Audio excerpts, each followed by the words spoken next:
మనతో గోసంహాల్ ఎమ్మెల్యే రాజాసింగ్ ఉన్నారు. ఏదైతే మొన్న బీజేపీలో జరిగినటువంటి పరిణామాలపైన ఆయన స్పందించడం జరిగింది. ఏదైతే బండి సంజయ్ అదేవిధంగా ఈటెల రాజేందర్ కలయికపైన కూడా ఆయన మాట్లాడారు.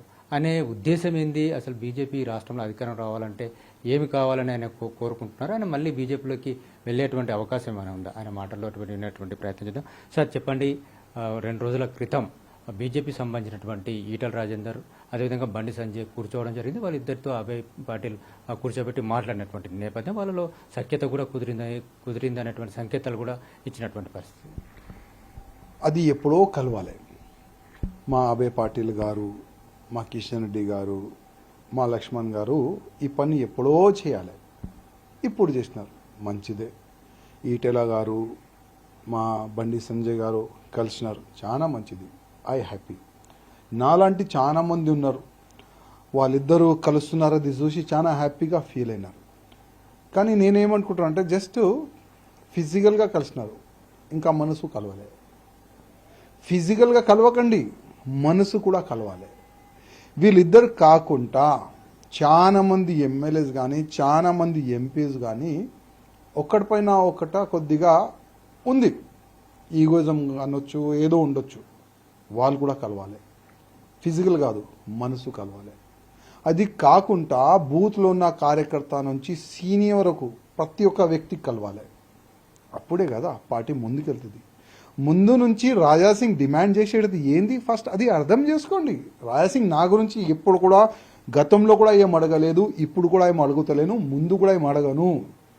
రాజాసింగ్, నీ కాన్స్టిట్యున్సీలో మేము వేరే క్యాండిడేట్ పెడతాం, ఐ హ్యాపీ. నువ్వు ఇంట్లో కూర్చో, ఐ హ్యాపీ. నువ్వు రాజకీయం నుంచి తప్పిపోరు, సన్యాసం తీసుకో, ఐ హ్యాపీ, రెడీ. కానీ మీ పైన నమ్మకం ఏ విధంగా నేను చెయ్యాలి, తెలంగాణలో భారతీయ జనతా పార్టీ గవర్నమెంట్ రావాలని యావత్ తెలంగాణలో ఉన్న హిందూ సమాజం మీ వైపు చూస్తుంది. కానీ మీరెక్కడ చూస్తున్నారు? మీరు ఎక్కడున్నారు? అదే ఒకటిపైన ఒకటి కౌంటర్ చేయాలి, కామెంట్ చేయాలి, కొట్లాడుకోవాలి. ప్రజల్లో ఏం మెసేజ్ పోతుంది? అరే బీజేపీలో ఉన్న పెద్ద నాయకులు ఒక్కటి లేదురా భయ్, వీళ్ళపైన ఏం నమ్మకం పెట్టుకొని మనం ఓటేద్దాం, వీళ్ళపైన నమ్మకం పెట్టుకొని వీళ్ళు గవర్నమెంట్ ఎందుకు తీసుకొని రావాలని ఆ విధంగా మెసేజ్ చాలా పోయింది. గతంలో కలిసినారు, మంచిదే. ఇంకా ప్రతి ఒక్క వ్యక్తిని కల్పించే బాధ్యత భారతీయ జనతా పార్టీలో ఉన్న చాలా మంది సీనియర్ ప్రతి ఒక్క వ్యక్తికి కల్పించే బాధ్యత వీళ్ళు తీసుకోవాలి. అభయ్ పాటిల్ గారు కానీ ఇంకా పెద్ద నాయకులు తీసుకోవాలి. ఇప్పుడు మున్సిపల్ ఎలక్షన్ ఉన్నది మనకు, నవంబర్ డిసెంబర్. ఇప్పుడు ఆల్రెడీ కాంగ్రెస్ చాలా నష్టపోయింది, మొత్తం జీరో అయిపోయింది. ఇప్పుడు మున్సిపల్ ఎన్నికను కానీ ఏదైనా ఎన్నికలు వస్తే కాంగ్రెస్ పైన నమ్మకం ప్రజలు చెయ్యరు, ఓటు కూడా వేయరు. ఆ విధంగా ఒక మూమెంట్ అయితే వచ్చేసింది. ఇప్పుడు 2 పార్టీలు, బీఆర్ఎస్, బీజేపీ. ఆ 2 వైపు జనాలు చూస్తున్నారు, అసలు ఏ పార్టీకి మనం ఓటేసి ఇక్కడ మేరు గెలిపిస్తామని ప్రజలు కూడా అయోమయంలో ఉన్నారు.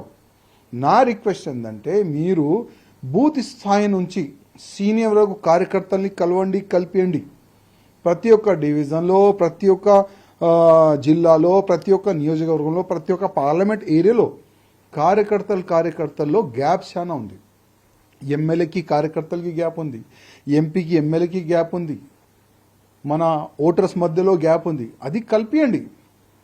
మీ యాక్షన్ ప్లాన్ ఏంది?